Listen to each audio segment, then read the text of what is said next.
High wind warning? Eastern Standard Time Friday. What? West winds 25 to 35 miles per hour with gusts up to 60 miles per hour expected. Where? The eastern slopes of the Berkshires in western Massachusetts, as well as Worcester and northwest Middlesex counties in central Massachusetts. Oh no. When? From 7 p.m. this evening to 7 p.m. Eastern Standard Time Friday. Impacts. Damaging winds will blow down trees and power lines. Let me just turn them on. Power outages are possible.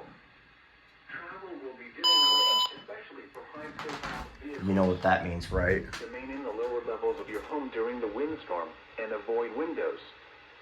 Watch for falling debris and tree limbs. Use caution if you must drive.